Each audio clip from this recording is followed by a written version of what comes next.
The air is thick with smoke and wet earth, and the ground trembles under distant naval guns. It is early morning, just after sunrise, and the light is weak, filtered through drifting ash. Somewhere ahead, a dark opening cuts into the hillside, barely visible beneath tangled roots and shattered rock.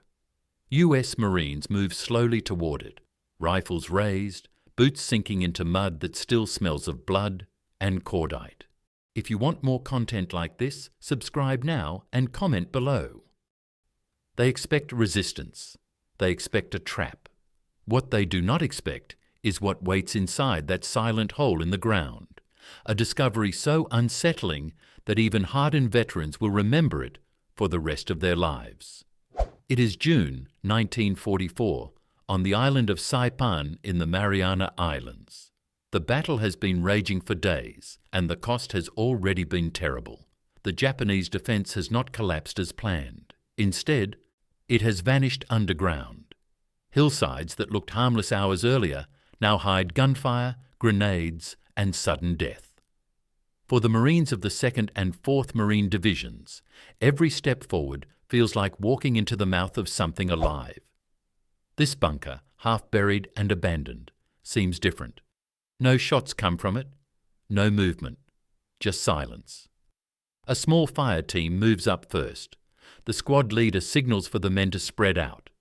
They have learned the hard way that silence does not mean safety. Many Japanese positions are designed to wait until the last possible second. Flamethrowers and satchel charges have become common tools, not because Marines like using them, but because bunkers like this one leave no other choice. Still, something feels off. The entrance is too open. The earth around it is disturbed, worn but not by recent explosions. It looks lived in. The 1st Marine reaches the opening and pauses. The bunker mouth is low and reinforced with timber, blackened by smoke, but still solid. A faint smell drifts out, not the sharp scent of explosives or the rot of dead bodies they have grown used to, but something else. Oil, metal, old sweat. He shines a flashlight inside, the beam cutting through darkness, and what it reveals makes him freeze. The bunker is not a simple fighting position. It opens into a tunnel wide enough for 2 men to walk side by side. The walls are carefully shored up with wooden beams. The floor is packed earth, worn smooth by constant use. This is not a last stand hole dug in panic. This is part of something larger. As the Marines move in, step by careful step, the tunnel begins to branch. One passage slopes downward, another turns sharply left, a third disappears into darkness ahead. They advance slowly, weapons up, every sense stretched tight, and then they begin to see it. Equipment, lots of it, rifles stacked neatly against the wall, ammunition crates marked in Japanese characters, some unopened, helmets hung on pegs, canteens, boots, bedrolls rolled tight and stored with care. It looks less like an abandoned bunker and more like a barracks hidden underground. The Marines exchange glances. If this place was deserted, it was not done in a hurry. As they push deeper, the bunker opens into a chamber large enough to stand upright. Here, the air is warmer. Lamps, some still intact, hang from wires along the ceiling. On a rough wooden table lie maps, carefully drawn and annotated. The Marines recognize the coastline, Bombardment the ridgelines, the very ground they have been fighting over. These are not simple sketches. They are detailed, accurate, and updated. This bunker was not just defensive, it was a command post. The date on one of the documents catches a Marine's eye. June 14th, 1944. Yesterday.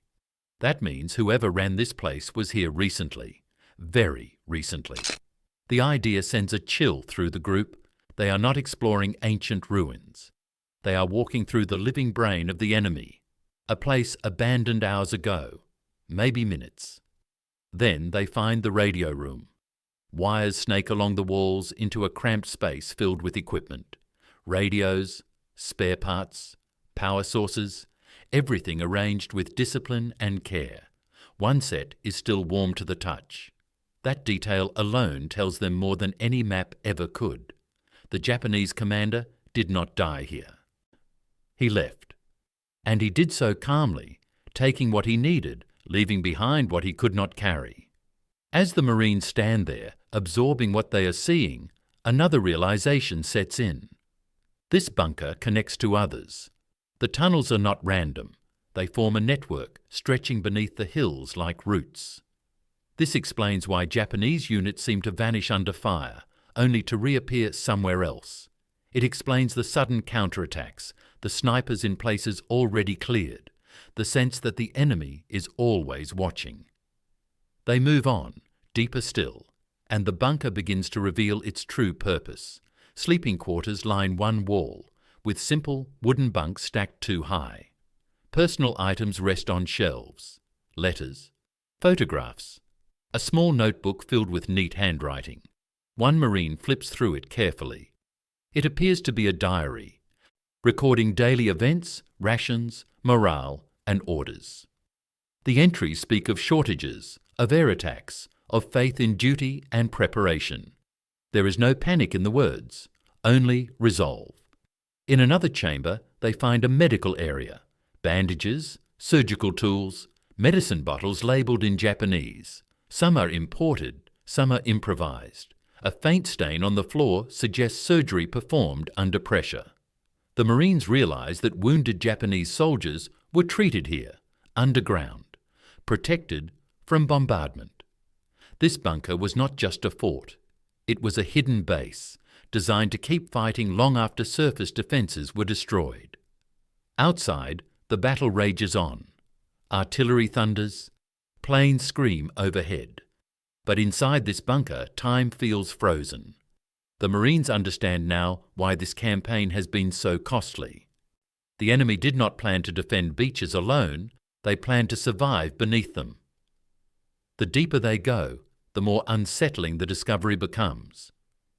One tunnel slopes steeply downward, leading to a storage area packed with food supplies. Rice, dried fish, canned goods. Enough to last weeks, maybe months. Water storage drums line the wall. Everything is organised. Everything is calculated. This was a long war position, built with patience and foresight. Then comes the moment none of them expect. At the far end of the bunker, behind a low wooden door, they find a small room unlike the others. It is clean, almost orderly. In the centre stands a desk. On it rests a sword, carefully placed, its scabbard polished. Beside it lies a folded uniform, no body, no blood, just absence. The Marines stop. Silence presses in on them. This room feels different. It feels personal. One of them recognises the sword style as that of an officer, a commanding officer. The realisation is immediate and heavy. The Japanese leader who controlled this network stood here not long ago. He chose when to leave. He chose how to continue the fight. This bunker was not abandoned in defeat. It was abandoned as part of a plan. When they finally emerge back into the daylight, blinking against the harsh sun, they carry more than intelligence reports. They carry a new understanding of the enemy they are facing. This is not a force waiting to be crushed in one decisive blow. It is an army prepared to disappear, to endure, and to strike again from the shadows. Word of the bunker spreads quickly through the unit. Officers study the maps and documents. Engineers begin planning how to collapse the tunnels. Flamethrower teams adjust their tactics. The discovery changes how the Marines fight from that day forward. Every ridge, every cave, every hill is now suspect. The ground itself has become the battlefield. And yet, for the men who walked those tunnels, the memory lingers for another reason. Inside that bunker, they did not just find weapons or plans. They found proof of an enemy who fought with discipline, preparation, and a chilling willingness to wage war beneath the earth. It is a lesson paid for in blood, learned one bunker at a time. As night falls over Saipan, the Marines prepare for the next push. Somewhere underground, more bunkers remain undiscovered, more tunnels waiting. And now, every step forward carries the weight of what they found in that silent place. A hidden world that refused to surrender, even when the surface was lost. This was not the last bunker they would enter. It was only the beginning. Night does not bring relief on Saipan. It only changes the shape of fear. The jungle hums with insects, and the air stays heavy and warm, clinging to sweat-soaked uniforms. After the discovery of the bunker, the Marines lie in shallow foxholes, staring into darkness that now feels deeper than before. Every rustle sounds like movement through tunnels. Every shadow feels connected to something hidden beneath their boots. Sleep comes in fragments, broken by flares and distant gunfire. By dawn on June 16, 1944, the lessons of that bunker begin to shape the battle. Marine officers pass down new orders. Hills are no longer cleared and forgotten. They are searched, sealed, and watched. Engineers move forward with demolition charges. Flamethrower operators are kept close, their heavy tanks sloshing as they walk. The war above ground is now tied to the war below it. Further inland, near Mount Tapochau, another unit makes a similar discovery. This time, the bunker is smaller, but the pattern is the same. Reinforced entrances, multiple exits, interlocking tunnels. The Japanese defensive system reveals itself piece by piece, like a puzzle assembled under fire. Each bunker is not meant to win the battle alone. It is meant to delay, confuse, and drain strength. You can almost feel the tension tighten as Marines approach these hills. The enemy is no longer defined by what they can see. It is defined by what they cannot. A cleared area can become deadly again within hours. A position thought abandoned can suddenly erupt with grenades from behind. The bunker on Saipan has changed the way these men think. The ground is no longer solid. It is layered with danger. Inside another captured tunnel, Marines find more evidence of planning. Ventilation shafts carefully hidden among rocks. Emergency exits disguised with brush. Soundproofing made from layers of cloth and earth to muffle movement. Japanese engineers had studied American tactics and adapted to them. Naval gunfire that flattened surface positions meant little to a force living underground. The Marines begin to understand that the Japanese defense is not built around holding territory. It is built around endurance.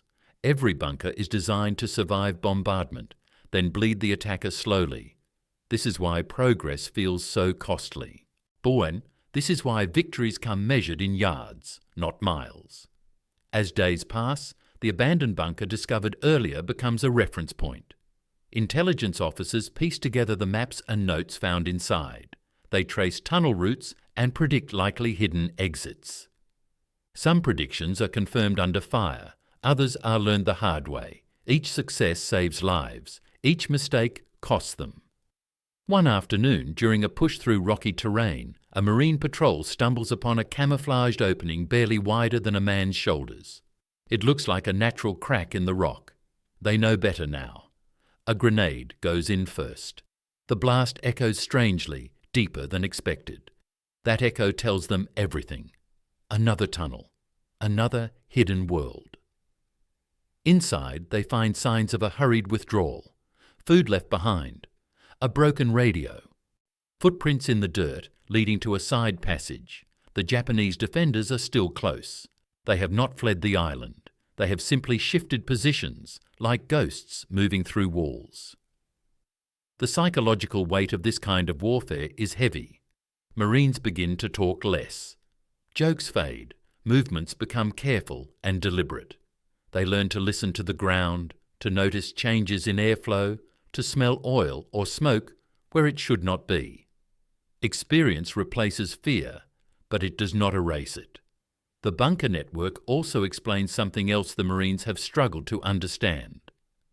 Japanese soldiers who appear behind American lines are not always suicidal lone fighters. Many are part of coordinated movements through tunnels that stretch farther than anyone guessed at the start of the invasion. The battlefield is three-dimensional now: an above, across, and below. By late June, the Battle for Saipan reaches its most brutal phase. Japanese forces launch massive counterattacks, including the final Banzai charge that will become infamous. But even as those desperate surface attacks unfold, tunnels remain active.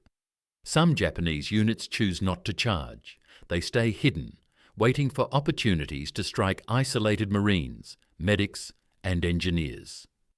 After the major fighting ends, the work of clearing the island continues. It is slow, dangerous, and exhausting. Marines move from bunker to bunker, sealing entrances, collapsing tunnels, flushing out holdouts. Some Japanese soldiers surrender days later, emerging pale and thin from underground shelters. Others never do. In one sealed bunker, Marines find remains that tell a grim story. Empty food containers, medical supplies long used up, weapons cleaned and ready until the end. These men did not die in open combat. They endured in darkness until endurance itself failed. The earlier abandoned bunker now feels like a warning of what happens when planning meets absolute commitment. The experience on Saipan shapes future operations across the Pacific, at Tinian, at Iwo Jima, at Okinawa. Each island reveals more extensive tunnel systems, more hidden bunkers, more underground hospitals and command posts. The lesson first felt inside that abandoned bunker becomes doctrine. Never assume the enemy is gone. Never trust silence.